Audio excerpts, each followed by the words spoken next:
ಈಗ ತಮಿಳುನಾಡಿಗೆ ಕಾವೇರಿ ನೀರನ್ನ ಹರಿಸೋದಕ್ಕೆ ಸಿಡಬ್ಲ್ಯೂಆರ್ಸಿ ಶಿಫಾರಸು ನೀಡಿರುವಂತಹ ವಿಚಾರ ಈಗ ಮಂಡ್ಯದಲ್ಲಿ ಅನ್ನದಾತರ ಆಕ್ರೋಶ ತೀವ್ರಗೊಳ್ತಾ ಇದೆ. ಪ್ರಾಣ ಬಿಡ್ತೀವಿ ಆದ್ರೆ ನೀರನ್ನ ಬಿಡೋದಿಲ್ಲ ಅಂತ ಘೋಷಣೆಯನ್ನ ಕೂಗಿ ಅವರು ಹೋರಾಟಕ್ಕೆ ಮುಂದಾಗಿರುವಂತದ್ದು. ಇನ್ನು ರೈತ ಸಂಘದಿಂದ ಸಿಡಬ್ಲ್ಯೂಆರ್ಸಿ ವಿರುದ್ಧ ಬೃಹತ್ ಪ್ರತಿಭಟನೆ ನಡೀತಾ ಇದೆ. ಅಯ್ಯಯ್ಯೋ ಅನ್ಯಾಯ ಅಂತ ಇದ್ದಾರೆ ಮಂಡ್ಯ ಭಾಗದ ರೈತರು. ಈಗ ರೈತರಿಗೆ ಅನ್ಯಾಯ ಅಂತ ಘೋಷಣೆಯನ್ನ ಕೂಗಿ ಹೋರಾಟವನ್ನ ಮಾಡ್ತಾ ಇದ್ದಾರೆ. ತಮಿಳುನಾಡಿಗೆ ನೀರನ್ನ ಹರಿಸಬೇಕು ಅಂತ ಏನು ಸಿಡಬ್ಲ್ಯೂಆರ್ಸಿ ಸಭೆಯಲ್ಲಿ ನೆನ್ನೆ ಆದೇಶ ಆಗುತ್ತೆ. ಯಾವಾಗ ಆದೇಶ ಹೊರಬಂತು ಅಲ್ಲಿಂದಲೇ ಆರಂಭ ಆಗುತ್ತೆ. ಪ್ರಾಣ ಬಿಡ್ತೀವಿ, ಬೇಕಾದ್ರೆ ನಮ್ಮ ರಕ್ತ ಕೊಡ್ತೀವಿ, ಆದ್ರೆ ನಮ್ಮ ಕಾವೇರಿ ನೀರನ್ನ ನಾವು ಬಿಟ್ಕೊಡೋದಿಲ್ಲ ಅಂತಿದ್ದಾರೆ. ರೈತ ಸಂಘದಿಂದ ಸಿಡಬ್ಲ್ಯೂಆರ್ಸಿ ವಿರುದ್ಧ ಬೃಹತ್ ಪ್ರತಿಭಟನೆ ನಡೀತಾ ಇದೆ. ಅಯ್ಯಯ್ಯೋ ಅನ್ಯಾಯ, ರೈತರಿಗೆ ಅನ್ಯಾಯ ಅಂತ ಘೋಷಣೆಯನ್ನ ಕೂಗಿ ಶ್ರೀರಂಗಪಟ್ಟಣದಲ್ಲಿ ಹೆದ್ದಾರಿಯನ್ನ ತಡೆದು ಅನ್ನದಾತರು ಹೋರಾಟವನ್ನ ನಡೆಸ್ತಾ ಇದ್ದಾರೆ. ಅವೈಜ್ಞಾನಿಕವಾಗಿ ಶಿಫಾರಸನ್ನ ಮಾಡಿರುವಂತದ್ದು ಸಿಡಬ್ಲ್ಯೂಆರ್ಸಿ ಅಂತ. ತಮಿಳುನಾಡಿಗೆ ನೀರು ಬಿಡಬಾರದು ಯಾವುದೇ ಕಾರಣಕ್ಕೂ ಕೂಡ ಅಂತ ಈಗ ಹೋರಾಟಕ್ಕೆ ಮುಂದಾಗಿರುವಂತದ್ದು ಅನ್ನದಾತರು. ಕಾವೇರಿ ನೀರು ನಿಯಂತ್ರಣ ಸಮಿತಿ ಏನಿದೆ ಸಿಡಬ್ಲ್ಯೂಆರ್ಸಿ, ಈ ಒಂದು ಆದೇಶದ ಹಿನ್ನೆಲೆಯಲ್ಲಿ ಈಗ ಹೋರಾಟ ಭುಗಿಲೇಳ್ತಾ ಇದೆ. ನಮ್ಮ ಬೆಂಗಳೂರಿನಲ್ಲೂ ಕೂಡ ಮಲ್ಲೇಶ್ವರಂನಲ್ಲಿ ಹೋರಾಟ ನಡೀತಾ ಇದ್ರೆ, ಈಗ ಮಂಡ್ಯ ಭಾಗದಲ್ಲಂತೂ ಈ ಹಿಂದೆಯಿಂದಲೂ ಕೂಡ ಯಾವಾಗ ಬರ ಪರಿಸ್ಥಿತಿ ನಿರ್ಮಾಣ ಆಯ್ತು, ಯಾವಾಗ ಮಳೆ ಬರೋದು ಕಡಿಮೆ ಆಯ್ತು, ಮಳೆಯಲ್ಲೇ ಬರ್ತಾ ಇಲ್ಲ ಅಂದಾಗ್ಲೂ ಕೂಡ ಸರ್ಕಾರ ಈ ಕಡೆ ಗಮನ ಹರಿಸಲಿಲ್ಲ. ಆಗ್ಲಿಂದಲೇ ಪ್ರತಿಭಟನೆ ಆರಂಭ ಆಗಿತ್ತು. ಆದ್ರೆ ಯಾವಾಗ ಈ ಕಾವೇರಿ ನೀರಿಗಾಗಿ ತಮಿಳುನಾಡು ವರ್ಸಸ್ ಕರ್ನಾಟಕ ಅನ್ನುವಂಥದ್ದು ಮತ್ತೊಮ್ಮೆ ಹೆಚ್ಚಾಯ್ತು, ಸಿಎಂ ವಿಜಯ್ ಅವರು ಪತ್ರ ಬರೆಯುವಂಥದ್ದಾಗಿರಬಹುದು, ಈ ರೀತಿಯಾಗಿ ನಮಗೆ ನೀರು ಬೇಕೇ ಬೇಕು ಕಾವೇರಿ ನೀರು ಅನ್ನೋ ವಿಚಾರದಲ್ಲಿ ಅಲ್ಲಿಂದ ಆರಂಭ ಆಯ್ತು ರೈತರ ಒಂದು ಬೃಹತ್ ಮಟ್ಟದ ಹೋರಾಟ ಅಂತ ಹೇಳ್ಬೋದು. ಆದ್ರೆ ಸಿಡಬ್ಲ್ಯೂಆರ್ಸಿ ಮೊನ್ನೆ ಇತ್ತೀಚೆಗೆ ನಡೆಸಿದಂತಹ ಸಭೆಯಲ್ಲಿ ಒಂದ್ ರೀತಿಯಾಗಿ ಕರ್ನಾಟಕಕ್ಕೆ ಒಳಿತಾಗುವಂತೆ ನಿರ್ಧಾರವನ್ನ ಮಾಡಿದ್ರು. ಆದ್ರೆ ಈ ಬಾರಿ ಆದೇಶ ನೀಡಿರುವಂತದ್ದು ಇದೆಯಲ್ಲ, ಇದು ಹೊಟ್ಟೆಗೆ ಹಿಟ್ಟಿಲ್ಲ ಜುಟ್ಟಿಗೆ ಮಲ್ಲಿಗೆ ಹೂವು ಅನ್ನೋ ರೀತಿಯಾದಂತ ಪರಿಸ್ಥಿತಿಯನ್ನ ತಂದಿಡ್ತಾ ಇದೆ. ಅಲ್ಲಿ ಮೊದಲೇ ಆತಂಕದಲ್ಲಿದ್ದಾರೆ ರೈತರು. ಇನ್ನೂ ಹೀಗೆ ಮಳೆ ಬರದೆ ಮುಂದುವರೆದ್ರೆ ಹೇಗಪ್ಪ ಅಂತ ಸಭೆ ಇತ್ತು. ಆ ಸಭೆಯಲ್ಲಿ 3500 ಕ್ಯೂಸೆಕ್ ನೀರನ್ನ ಪ್ರತಿನಿತ್ಯ 15 ದಿನಗಳ ಕಾಲ ಬಿಡಬೇಕು ಅಂತ ಹೇಳಿ ಏನು ಒಂದು ಆದೇಶ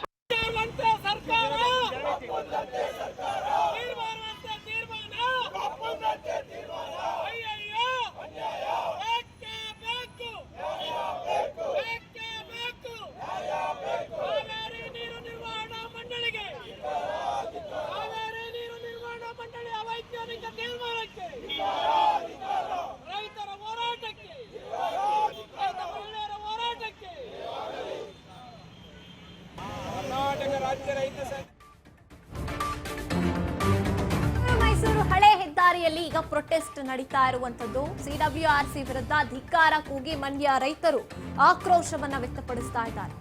ಪ್ರತಿಭಟನೆ ವೇಳೆ ಕೆಎಸ್ಆರ್ಟಿಸಿ ಚಾಲಕನಿಗೆ ರೈತರು ತರಾಟೆಗೆ ತಗೊಂಡಿದ್ದಾರೆ. ರಸ್ತೆ ತಡೆ ನಡುವೆ ಬಸ್ ತೆಗೆದುಕೊಂಡು ಹೋಗೋದಕ್ಕೆ ಪ್ರಯತ್ನ ನಡೆದಿದೆ. ಆಗ ಚಾಲಕನಿಗೆ ತೀರಾ ಅಂದ್ರೆ ಪ್ರತಿಭಟನೆ ಮಾಡುವಂತ ವೇಳೆ ಕೆಎಸ್ಆರ್ಟಿಸಿ ಬಸ್ ಅಲ್ಲಿ ಹೋಗ್ತಾ ಇರುತ್ತೆ. ರಸ್ತೆ ತಡೆದು ಇವರು ಪ್ರತಿಭಟನೆ ಮಾಡ್ತಾ ಇರುವಾಗ ಕೆಎಸ್ಆರ್ಟಿಸಿ ಬಸ್ ಮುಂದೆ ಹೋಗ್ತಾ ಇದ್ದಾಗ ಈ ರೀತಿಯಾಗಿ ಚಾಲಕನ ಬಸ್ ಅನ್ನ ತಡೆದು ತರಾಟೆಗೆ ತೆಗೆದುಕೊಂಡಿರುವಂತದ್ದು. ಅಂದ್ರೆ ನಮ್ಮ ಹೋರಾಟಕ್ಕೆ ಯಾರೂ ಅಡ್ಡಿಪಡಿಸಬಾರ್ದು, ಇವತ್ತಿನ ನಮ್ಮ ಈ ಒಂದು ಹೋರಾಟ ಅಲ್ಲಿವರೆಗೂ ಕೂಡ ಸಿಡಬ್ಲ್ಯೂಆರ್ಸಿ ಈ ಒಂದು ಆದೇಶ ಇದೆ, ಇದು ಸರಿ ಇಲ್ಲ ಅಂತ ಇನ್ನು ಮುಖ್ಯಮಂತ್ರಿಗಳು ಕೂಡ ಪ್ರಯತ್ನ ಪಡ್ತಾ ಇರುವಂತದ್ದು. ಏನಾದ್ರೂ ಒಳಿತಾಗುವಂತೆ ಮಾಡೋಣ ಅಂತ ಮುಖ್ಯಮಂತ್ರಿಗಳು ಕೂಡ ಅಷ್ಟೇನೆ ನಮ್ಮ ಕರ್ನಾಟಕಕ್ಕೆ, ನಮ್ಮ ಕರ್ನಾಟಕ ಭಾಗದ ಮಂಡ್ಯ ಮೈಸೂರು ಭಾಗದ ರೈತರಿಗೆ ಅನ್ಯಾಯ ಆಗೋಕ್ ಬಿಡಬಾರದು. ಸಿಡಬ್ಲ್ಯೂಆರ್ಸಿ ನಿರ್ಧಾರ ಏನಿದೆ, ಆದೇಶ ಏನಿದೆ, ಇದರ ವಿರುದ್ಧ ನಾವು ಹೋರಾಟವನ್ನ ಮಾಡೇ ತೀರ್ತೀವಿ, ನಮಗೆ ನ್ಯಾಯ ಸಿಗೋವರೆಗೂ ಅಂತ ಪ್ರತಿಭಟನೆ ಮಾಡ್ತಾ ಇರುವಂತದ್ದು. ರಸ್ತೆ ತಡೆದು ನಡು ರಸ್ತೆಯಲ್ಲಿ ಪ್ರತಿಭಟನೆಗೆ ಮುಂದಾಗಿದ್ದಾರೆ. ರೈತರ ಕೂಗು ಜೊತೆಗೆ ಆ ನೋವು ಯಾಕೆ ಕೇಳ್ತಾ ಇಲ್ಲ ಸಿಡಬ್ಲ್ಯೂಆರ್ಸಿಗೆ? ನಮ್ಮ ಕರ್ನಾಟಕದಿಂದ ಹೋದಂಥವ್ರು ಬಂದು ಇಲ್ಲಿ KRS ಡ್ಯಾಮ್ ನಲ್ಲಿ ನೀರು ಎಷ್ಟರ ಮಟ್ಟಿಗಿದೆ, ನಮಗೆ ಸಿಗ್ತಾ ಇದೆಯಾ ನೀರು ಅನ್ನೋದನ್ನ ಯಾಕೆ ಇವರು ಏನು ಪರಿಶೀಲನೆ ಮಾಡದೆ ನಿರ್ಧಾರ ತಗೋತಿದ್ದಾರೆ ಅಂತ.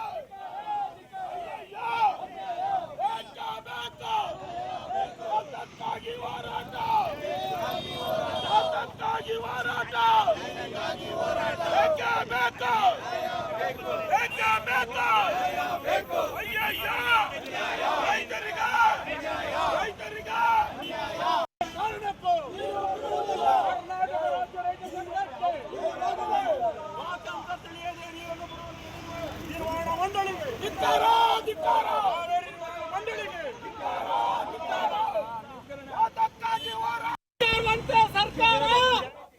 ಈ ಬಗ್ಗೆ ಮತ್ತಷ್ಟು ಮಾಹಿತಿಯನ್ನ ನಮ್ಮ ಪ್ರತಿನಿಧಿ ಪ್ರವೀಣ್ ನೀಡ್ತಾ ಹೋಗ್ತಾರೆ. ಎಸ್ ಪ್ರವೀಣ್, ಈಗ CWRC ನಿರ್ಧಾರಕ್ಕೆ ಪ್ರತಿಭಟನೆ ನಡೀತಾ ಇದೆ. ಎಷ್ಟು ತೀವ್ರತೆಯನ್ನ ಪಡ್ಕೊಂಡಿದೆ ಪ್ರತಿಭಟನೆ ಸದ್ಯದ ಮಟ್ಟಿಗೆ ಅಂತ? ಗಾಯತ್ರಿ, ಏನು ಈಗ ತಮಿಳುನಾಡಿಗೆ ನೀರು ಬಿಡಬೇಕು ಅಂತ ಆದೇಶ ಆಗಿದೆ. ಆ ಆದೇಶವನ್ನ ಏನು ಪ್ರತಿಭಟಿಸಿ ಈಗ ರೈತರು ಈಗ ಬೀದಿಗಿಳಿದಿದ್ದಾರೆ. ಅಕ್ಷರಶಃ ಮಂಡ್ಯ ಜಿಲ್ಲೆಯಾದ್ಯಂತ ಕ್ಷಣ ಕ್ಷಣಕ್ಕೂ ಪ್ರತಿಭಟನೆ ಕಿಚ್ಚು ಹೆಚ್ಚಾಗ್ತಾ ಇರುವಂತದ್ದು. ಕಾರಣ ಏನಂತಂದ್ರೆ ಇಲ್ಲಿ ಕುಡಿಯುವ ನೀರಿಗೆ ಮೊದಲನೇ ಆದ್ಯತೆ ಅಂತ ಹೇಳ್ತಾರೆ. ಆದ್ರೆ ನಮಗೆ ಕುಡಿಯುವ ನೀರಿಗೆ ನೀರಿಲ್ಲ. ಹಾಗಾಗಿ ತಮಿಳುನಾಡಿಗೆ ಏನಕ್ಕೆ ನಾವು ಮೂರನೇ ಬೆಳೆ ಬೆಳಿಲಿಕ್ಕೆ ನೀರನ್ನ ಕೊಡ್ಬೇಕು ಅನ್ನೋದು ಈಗ ರೈತರ ಪ್ರಶ್ನೆ ಆಗಿರುವಂತದ್ದು. ಜೊತೆಗೆ ಇನ್ನೊಂದು ಹೇಳಿದ್ರೆ, ಪ್ರಾಧಿಕಾರ ಯಾವ ರೀತಿಯ ಒಂದು ಮಾನದಂಡದ ಮೇಲೆ ಈ ಒಂದು ನಿರ್ಧಾರವನ್ನು ಕೈಗೊಂಡಿದ್ದಾರೆ. ನಿಜಕ್ಕೂ ಕೂಡ ಕರ್ನಾಟಕಕ್ಕೆ ಪ್ರತಿ ಬಾರಿಯೂ ಕೂಡ ಇದೇ ರೀತಿಯ ಅನ್ಯಾಯವನ್ನ ಮಾಡ್ಕೊ ಬಂದಿರೋದು. ಪ್ರತಿ ಬಾರಿನೂ ಕೂಡ ಕರ್ನಾಟಕದ ವಾಸ್ತವ ಸ್ಥಿತಿಯನ್ನು ಅರ್ಥ ಮಾಡಿಕೊಳ್ಳದೆ ಈ ರೀತಿಯ ನಿರ್ಧಾರಗಳನ್ನ ಏನು ಪ್ರಾಧಿಕಾರ ತಗೊಳ್ತಾ ಇದೆ. ಹಾಗಾಗಿ ಕಾವೇರಿಯ ಅಚ್ಚುಕಟ್ಟು ಭಾಗದಲ್ಲಿರುವಂತಹ ರೈತರಿಗೂ ಒಂದು ರೀತಿ ಮೋಸ ಆಯ್ತು ಅಂತಂದ್ರೆ, ಕರ್ನಾಟಕ ಜನತೆಗೆ ಕುಡಿಯೋ ನೀರಿಗೂ ಕೂಡ ಬರ ತರುವಂತಹ ಬರ ಉಂಟಾಗುವಂತ ಪರಿಸ್ಥಿತಿನ ಏನು ಕೇಂದ್ರ ಸರ್ಕಾರ ಏನು ನಿರ್ಮಲಾ ಮಂಡಳಿ ಮಾಡ್ತಾ ಇರುವಂತ ಆರೋಪ ಮಾಡ್ತಾ ಇರುವಂತದ್ದು. ಗಾಯತ್ರಿ, ಥ್ಯಾಂಕ್ ಯು ಪ್ರವೀಣ್ ನಿಮ್ಮೆಲ್ಲ ಮಾಹಿತಿಗಾಗಿ.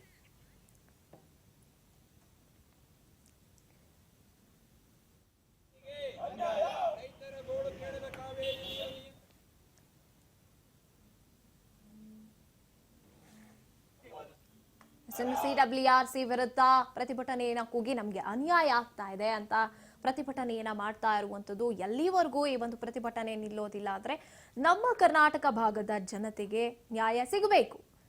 ಇಲ್ಲಿ ಕುಡಿಯೋಕ್ ನೀರಿನ ಸಮಸ್ಯೆ ಉಂಟಾಗ್ತಾ ಇದೆ ಕೆಲವೊಂದಷ್ಟು ಜಿಲ್ಲೆಗಳಲ್ಲಿ. ಹೀಗಿರುವಾಗ ಈ ಒಂದು ನಿರ್ಧಾರ 15 ದಿನಗಳು ಒಂದ್ ರೀತಿಯಾಗಿ ಒಪ್ಕೊಂಡ್ಬಿಟ್ಟಿದ್ದಾರೆ.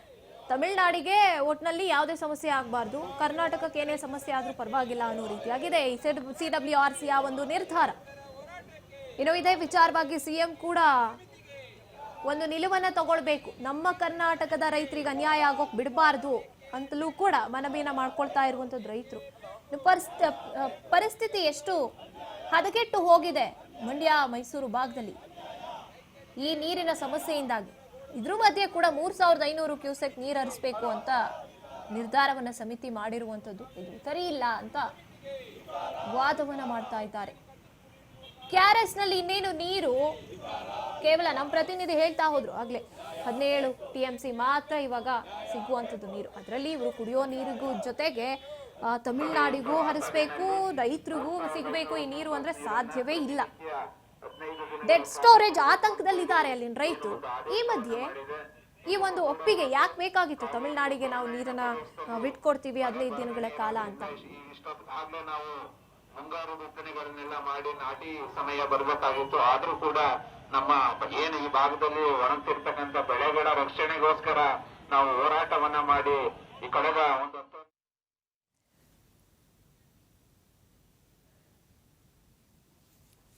ಇನ್ನು ನಮ್ಮ ಪ್ರತಿನಿಧಿ ಪ್ರವೀಣ್ ಪ್ರತಿಭಟನಾಕಾರರೊಂದಿಗೆ ಮಾತನಾಡಿದ್ದಾರೆ, ಹಾಗೇನೆ ಪ್ರತ್ಯಕ್ಷ ವರದಿಯನ್ನ ನೀಡಿದ್ದಾರೆ. ಬನ್ನಿ ನೋಡ್ತಾ ಹೋಗೋಣ.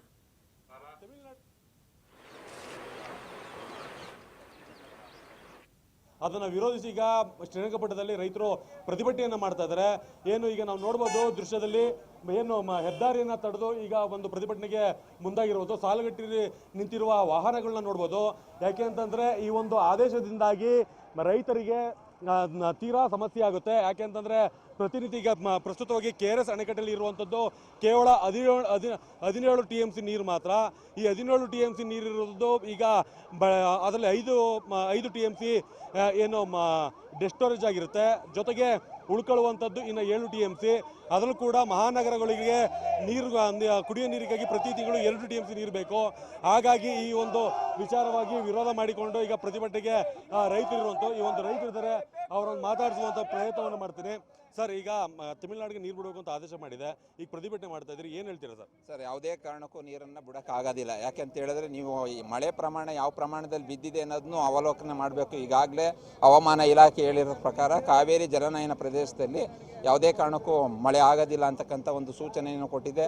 ಹಾಗಾಗಿ ಏನು ಕಾವೇರಿ ಜಲನಯನ ಪ್ರದೇಶದಲ್ಲಿರ್ತಕ್ಕಂಥ 8 ಜಿಲ್ಲೆಗಳಿಗೂ ಕೂಡ ಕುಡಿಯೋದಕ್ಕೆ ನೀರು ಬೇಕಾಗ್ತದೆ. ಹಾಗಾಗಿ ಇವಾಗ ಡ್ಯಾಮ್ನಲ್ಲಿರ್ತಕ್ಕಂಥದ್ದು 8 TMC ನೀರಿದೆ. ಡೆಡ್ ಸ್ಟೋರೇಜ್ ಅದನ್ನು ಕಳೆದ್ರೆ ಒಂದು 5-6 TMC ಉಳಿತದೆ. ಹಾಗಾಗಿ ಯಾವುದೇ ಕಾರಣಕ್ಕೂ ಮಳೆ ಪ್ರಮಾಣ ಯಾವ ರೀತಿ ಬಿದ್ದಿದೆ ಆ ಆಧಾರದ ಮೇಲೆ ನಾವು ಬೇಕಾದ್ರೆ ಸಾಮಾಜಿಕ ನ್ಯಾಯದಡಿನಲ್ಲಿ ನಾವು ನೀರು ಬಿಡಲಿಕ್ಕೆ ರೆಡಿ ಇದ್ದೀವಿ. ಯಾವುದೇ ಕಾರಣಕ್ಕೂ ಈ ರಾಜ್ಯ ಸರ್ಕಾರ ಮೇಲ್ಮನವಿಯನ್ನು ಸಲ್ಲಿಸಬೇಕು. ಯಾವುದೇ ಕಾರಣಕ್ಕೂ ನೀರು ಬಿಡಬಾರ್ದು ಅಂತಕ್ಕಂಥದ್ದು ಮಂಡ್ಯ ಜಿಲ್ಲಾ ರೈತ ಸಂಘದ ಪ್ರಮುಖ ಬೇಡಿಕೆ. ಸರ್, ಈಗ ಯಾವ ಒಂದು ಮಾನದಂಡದ ಮೇಲೆ ಈ ರೀತಿ ನೀರು ಹರಿಸಲಿಕ್ಕೆ ಈ ಕ್ರಮವನ್ನು ಕೈಗೊಂಡಿದ್ದಾರೆ ಅಂತ? ಯಾಕೆಂದ್ರೆ KRS ಅಣೆಕಟ್ಟೆಯಲ್ಲಿ ಈಗ ಸಾಕಷ್ಟು ನೀರಿಲ್ಲ, ಕುಡಿಯೋ ನೀರಿಗೆ ಮೊದಲನೇ ಆದ್ಯತೆ ಅಂತ ಹೇಳ್ತಾರೆ. ಈಗ ತಮಿಳುನಾಡಿಗೆ ಬೆಳೆ ಬೆಳಿಲಿಕ್ಕೆ ನೀರು ಕೊಡಬೇಕಾ ಸರ್? 3ನೇ ಬೆಳೆ ಅವ್ರಿಗೆ 40 TMC ನೀರು ಐತೆ ಅಂತ ನನಗೆ ಗೊತ್ತಿರೋ ಪ್ರಕಾರ ಹೇಳ್ತಾವ್ರೆ. ಆದರೆ ಟ್ರಿಬ್ಯುನಲಲ್ಲಿ ಹಿಂದೆ ಏನು ಬರ್ದವ್ರೆ ಅಂದರೆ ಎಷ್ಟು TMC ನೀರು ಬರ್ತದೆ ನಮ್ಗೆ ಬರ್ತದೆ, ಅದರಲ್ಲಿ ಅರ್ಧ ಅಂತೇಳಿ ನೀವು ಡಬಲ್ ಬಿಡ್ತಾ ಇದ್ದೀರಿ. ಇವಾಗ 3 ಬಂದರೆ 1.5 ಬಿಡಬೇಕು ಅಂತ, 10 ಬಂದರೆ 5 ಬಿಡಬೇಕು ಅನ್ನೋದು ನಿಮ್ಮಲ್ಲಿ ಇರೋದ್ರಿಂದ ಆದರೂ ಓವರಾಗಿ ಮೀರಿ ನಮ್ಮ ಕರ್ನಾಟಕದಲ್ಲಿ ಕಣ್ಮುಚ್ಕೊಂಡು ಕೂತವರೋ ಇಲ್ವೋ ಗೊತ್ತಿಲ್ಲ. ಆಧಾರ ಏನೈತೆ, ಅದರ ಏನು ಟ್ರಿಬ್ಯುನಲ್ದ ಆಧಾರ ಏನೈತೆ, ಅದ್ರ ಮೇಲೆ ಆದೇಶದ ಮೇಲೆ ಇದು ಮಾಡಬೇಕು ಹೊರತು ಆದೇಶನೇ ಸರಿಯಾಗಿ ಓದಂತೆ ನಮ್ಮವ್ರನ್ನ ಬಲಿಪೋಸ ಮಾಡ್ತಾ ಇರೋ ತಮಿಳುನಾಡಿಗೆ ಇವ್ರು ಯಾಕೆ ಬಲಿಪೋಸ ಆಯ್ತವ್ರೆ ಅಂತ ನಂಗೆ ಅರ್ಥ ಆಯ್ತಲ್ಲ ಸರ್. ಆದರೆ ಒಂದು ಪಕ್ಷ ಈಗೇನಾದರೂ ಸರ್ಕಾರ ಮೇಲ್ಮನವಿ ಹೋಗಿಲ್ಲ ಅಂತಂದ್ರೆ ತಮಿಳುನಾಡಿಗೆ ನೀರು ಬಿಡಲೇಬೇಕು ಅಂತ ಒಂದು ರೀತಿ ನಿರ್ಧಾರ ಸರ್ಕಾರ ಕೈಗೊಂಡ್ರೆ ನಿಮ್ಮ ಹೋರಾಟ ಹೇಗಿರುತ್ತೆ? ಈಗಾಗಲೇ ಹೇಳ್ದಂಗೆ ಸರ್, ಪ್ರತಿ ಹಳ್ಳಿನಲ್ಲೂ ನಾವು ಕರೆ ಕೊಡ್ತೀವಿ, ಪ್ರತಿ ಹಳ್ಳಿನಲ್ಲೂ ನಾವು ಪ್ರೊಟೆಸ್ಟ್ ಮಾಡ್ತೀವಿ. ಯಾಕಂತ ಹೇಳಿದ್ರೆ ಈಗ ನಮ್ಮ ಬೆಳೆಯನ್ನು ನಾವು ಕಳ್ಕೊಂಡಿದ್ದೀವಿ ಆಲ್ರೆಡಿ. ಇವಾಗ ಡ್ಯಾಮ್ನಲ್ಲಿ ನೀರು ಇಲ್ಲದೇ ಇರೋದ್ರಿಂದ ಮಂಡ್ಯ ಜಿಲ್ಲೆಯ ಬಹುತೇಕ ರೈತರು ಏನು ನಾವು ಸ್ಟ್ಯಾಂಡಿಂಗ್ ಕ್ರಾಫ್ಟ್ ಇತ್ತು ಅದೆಲ್ಲ ಒಣಗಿ ಈಗಾಗಲೇ 50% ನಷ್ಟವನ್ನು ಅನುಭವಿಸಿದ್ದಾರೆ. ಹಾಗಾಗಿ ಯಾವುದೇ ಕಾರಣಕ್ಕೂ ನಾವು ಪ್ರತಿ ಹಳ್ಳಿನಲ್ಲೂ ಕರೆ ಕೊಟ್ಟು ಉಗ್ರ ರೂಪಕ್ಕೆ ತಗೊಂಡು ಹೋಗ್ತೀವಿ ಕಾವೇರಿ ಹೋರಾಟ. ಇದಿಷ್ಟು ಕೂಡ ಏನು ರೈತರು ಹೇಳ್ತಾ ಇರುವಂಥ ಮಾತು. ಏನು ಈಗ ಸರ್ಕಾರ ಏನಾದ್ರು ಮೇಲ್ಮನವಿ ಹೋಗಿಲ್ಲ ಅಂತಂದ್ರೆ ಬೀದಿಗಿಳಿದು ತಾಲೂಕು ಮಟ್ಟದಲ್ಲಿರ್ಬೋದು, ರಾಜ್ಯ ಮಟ್ಟದಲ್ಲೂ ಕೂಡ ಪ್ರತಿಭಟನೆ ಮಾಡಲಿಕ್ಕೆ ಮುಂದಾಗ್ತೇವೆ ಅನ್ನೋ ಮಾತನ್ನು ಹೇಳ್ತಾ ಇರುವಂಥದ್ದು. ಕ್ಯಾಮ್ರಾ ಪರ್ಸನ್ ರವಿನಂದನ್ ಜೊತೆ ಪ್ರವೀಣ್ ಕುಮಾರ್ GT, ಶ್ರೀರಂಗಪಟ್ಟಣ. ತಮಿಳುನಾಡಿಗೆ ಪ್ರತಿನಿಧಿ. ಇದು ಅಲ್ಲಿ ಪ್ರತಿಭಟನಾಕಾರರು ಹೇಳ್ತಾ ಇರುವಂತಹ ವಿಚಾರ. ಪ್ರತಿ ಹಳ್ಳಿಯಲ್ಲೂ ಕೂಡ ನಾವು ಪ್ರೊಟೆಸ್ಟ್ ಅನ್ನ ಮಾಡ್ತಾ ಹೋಗ್ತೀವಿ, ಉಗ್ರ ರೂಪಕ್ಕೆ ತಾಳುತ್ತೆ. ಈಗಲೇ ಏನಾದ್ರೂ ಎಚ್ಚೆತ್ತುಕೊಂಡಿಲ್ಲ ರಾಜ್ಯ ಸರ್ಕಾರ, ಹಾಗೇನೆ CWRC ಏನು ಒಂದು ಹೇಳಿಕೆಯನ್ನ ಕೊಟ್ಟಿದ್ದಾರೆ, ಆದೇಶವನ್ನ ಹೊರಡಿಸಿದ್ದಾರೆ, ಇದನ್ನ ವಾಪಸ್ ತಗೊಂಡಿಲ್ಲ ಅಂದ್ರೆ ನಮ್ಮ ಹೋರಾಟ ಮತ್ತಷ್ಟು ತೀವ್ರತೆಯನ್ನ ಪಡ್ಕೊಳ್ಳುತ್ತೆ ಅಂತ ಹೇಳ್ತಾ ಇರುವಂತದ್ದು.